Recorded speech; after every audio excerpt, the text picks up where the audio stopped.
Muito bem, alunos do terceiro, boa noite, professor Ângelo Dalmarco, a IDG, estamos aí na nossa 33ª aula, antes de compartilhar a tela com vocês. Semana passada a gente trabalhou com formulário, fizemos esse formulário que está aqui compartilhado para vocês. Esse mesmo formulário eu já subi, ele está lá na área de arquivos, então se você quiser continuar trabalhando com ele, está aqui, ó, formulário 01.html.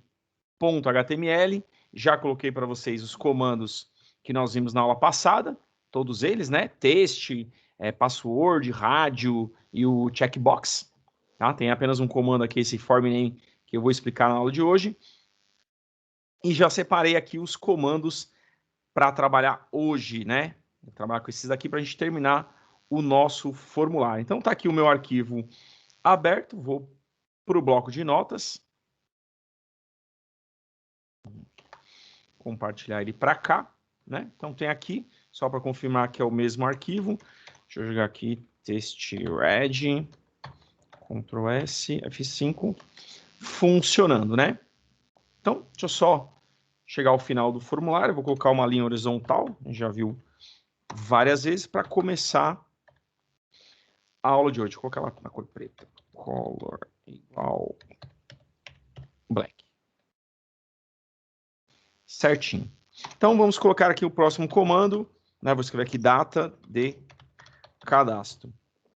E aí é um comando que eu já deixei anotado para vocês, né? Coloquei na área de postagem. Quando eu quero trabalhar com um campo que tem um calendário, eu vou utilizar este comando aqui, o input type date. Então eu tenho lá teste para escrever o texto, password para escrever senha, o rádio quando eu quero botões onde só uma opção é válida, né? Lembrando que eles têm que ter o mesmo name, o checkbox, que é quando eu quero fazer várias marcações. E aí o campo date, deixa eu dar um Ctrl S, vim para cá, olha lá, data de cadastro, ele vai abrir um calendário onde você pode sair escolhendo os dias e ele vai preencher automaticamente, né? Toda vez que você quiser marcar data no seu formulário. Se você quer que a pessoa digite, por exemplo, uma data específica, se você não quiser usar o date, você pode colocar um campo text e a pessoa vai digitar a data de nascimento ou qualquer outra data que você queira colocar. Vou descer uma linha. Isso. O próximo que a gente vai utilizar, ele é o select. Ele é utilizado quando você quer criar uma lista, né? Por exemplo, estado. Aí eu coloco o select. Ele vai abrir uma lista onde a pessoa pode escolher alguma coisa, né? Então, essa aqui é a base dele. Ctrl C. Select, size 1, já vou explicar o que é. Coloquei name do campo estado. Lembrando que eu poderia colocar ID, caso fosse utilizá-lo dentro do JavaScript. Vou salvar aqui para ver como é que ficou. F5, olha lá. Estado. Clica aqui. Eu coloquei aqui, né? Tem o option. Cada option que você colocar, ele vai com um valor diferente. No caso aqui eu defini 0. Se a pessoa mandar com clique aqui, eu não vou salvar nada nem no meu formulário, nem no meu banco de dados. E aí eu vou colocar lá a opção value SP, caso a pessoa escolha o estado de...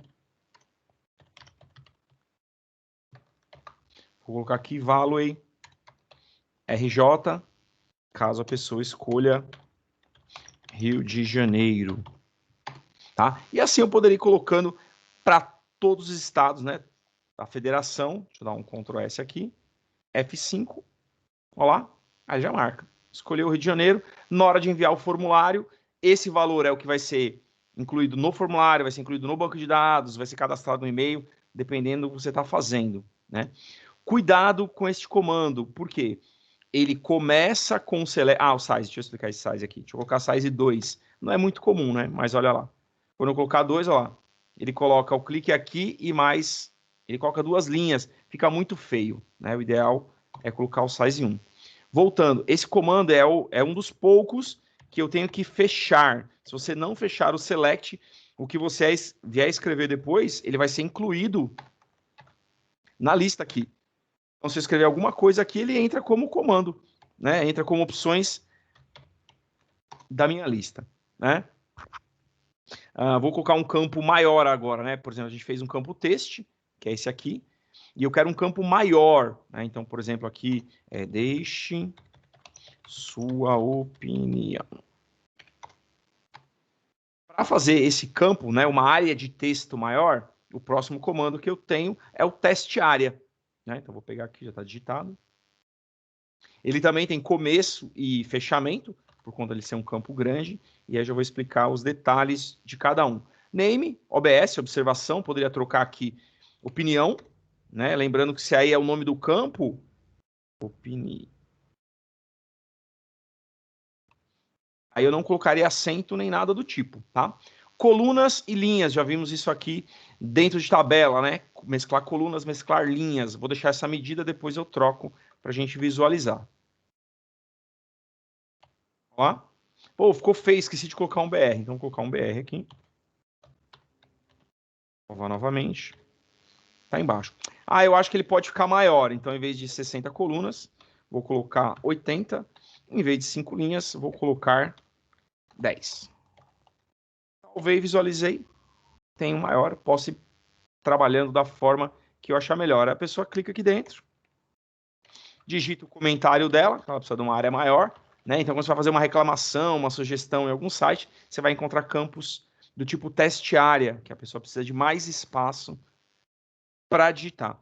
Basicamente, nosso formulário está todo montado, eu tenho todos os campos, faltam 3 comandos. Né? Primeiro, eu não tenho um botão enviar e não tenho um botão para limpar o formulário. Então, se eu escrever qualquer coisa aqui e marcar, se eu quiser limpar esse formulário, eu não consigo. Eu teria que atualizar a página e tudo mais. Para isso, eu tenho mais 2 botões. O de enviar, que é o submit, tá? Esse aqui. E o depois para apagar, que é o reset. Então, vou colocar aqui, teste área, vou deixar o botão na parte de baixo. Então, vamos incluir um BR. Lembrando que ele ficou meio tortinho aqui, ó, tá? Por conta que não está trabalhando com formulário. Amanhã eu vou deixar uma atividade, né, montada com as respostas e tudo, mas espero que vocês tentem fazer primeiro, já com o formulário dentro de uma tabela, né, para você ver como é que fica mais bonito, tudo estruturado, certinho, usando o comando de mesclar e tudo mais. Então, tem aqui o botão enviar dados, que eu clico nele, ele não vai para lugar nenhum. Né? Inclusive, o botão apagar também não vai apagar. Já vou explicar o porquê. Então, coloquei lá. Lembrando, né, submit é o nome do botão, name do botão enviar, e o value é o que aparece aqui. Então, eu coloquei enviar dados. Eu poderia fazer uma gracinha, colocar mais umas 2 setinhas, poderia colocar só enviar. Então, depende do que eu quero com o meu botão. Vou dar um zoom aqui. Ó, enviar dados, coloquei umas setinhas. Só. Vou colocar lá o botão para apagar, que é o reset. Então, só fechar umas coisas que estão abertas aqui. Input type reset, name apagar, ou poderia colocar qualquer outro nome. Ctrl V. Ctrl S. F5, aí tem lá o botão apagar. Só que esse botão apagar também não está funcionando. Esses 2 botões não funcionam, por quê? Porque eu não defini ainda as propriedades do meu formulário. Então, lá no começo do formulário, antes de começar qualquer coisa, né, vou colocar aqui dentro do font size, eu tenho um comando de formulário que vai fazer os botões funcionarem. Então, é form name. Qual o nome desse formulário? Cadastro, form 1, clientes. Você vai definir o nome que você quiser. Então, como é o nosso primeiro, eu vou colocar form 01. Aí eu tenho método. O método de envio. Você tem 2 métodos para enviar o seu formulário pela internet. Você tem get e tem post. O get é menos seguro, então você acostuma a trabalhar com post. Deixa eu ver se eu já coloquei isso aqui para vocês. Não, coloquei lá na área de postagem.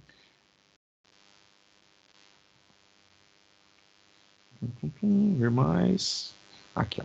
Método post, tá? Beleza, então o método post, que é o de envio, e action. Action é o que vai acontecer quando a pessoa clicar no botão enviar. Né? O certo seria eu configurar um ASP, configurar um banco de dados para armazenar essa informação. Eu posso só colocar uma página de resposta, eu posso indicar para ele para outro site e assim por diante. Eu vou pedir para abrir uma página, então vai ser o resposta.html. Se não tiver, depois eu acrescento essa página. Salvei. A partir de agora, os botões vão funcionar. Porque o que acontece? Esses botões de envio e de reset, eles estão vinculados ao primeiro comando do formulário. Então, por exemplo, vou colocar aqui, para atualizar, né? Vou preencher. Por qualquer motivo, o preenchimento está errado e tal, eu quero apagar o formulário. Olha lá, já apagou. Antes não funcionava. O botão enviar, a mesma coisa. Eu clico no enviar, ele vai para algum lugar. Por que que me deu essa página? Porque o arquivo resposta não existe. Então, vou pegar aqui, vou colocar um arquivo resposta aqui. Todos. Resposta. Ctrl C. Agora eu tenho um arquivo resposta. Deixa eu só ver se ele está como HTML ou HTML. Ele está como HTML. Deixa eu incluir o HTML. Certo. Então, a partir de agora, quando eu clicar no enviar, ele vai abrir esse arquivo resposta, que estão um do lado do outro, né? Se estivesse dentro de uma pasta, teria que colocar o caminho da pasta. Vou voltar. Fiz o meu formulário, cliquei no enviar. Aí, dados cadastrados com sucesso. Na aula de amanhã veremos outros comandos de formulário. Na verdade, isso aqui foi um que eu peguei. Poderia ter uma imagem, um texto. Poderia fazer a confirmação dos dados também, usando o ASP ou PHP, para a pessoa ler o que ela escreveu, o que ela marcou, e aí, com base nisso, a confirmação, ela faria o envio, né? Então, os comandos de formulário são esses. Dá para trabalhar bem com todos eles. E, como eu disse, amanhã eu vou colocar um exemplo de formulário para vocês desenvolverem, tá? Qualquer dúvida, chama no chat a hora que precisar, beleza? No mais, boa noite para vocês. Espero que vocês estejam bem.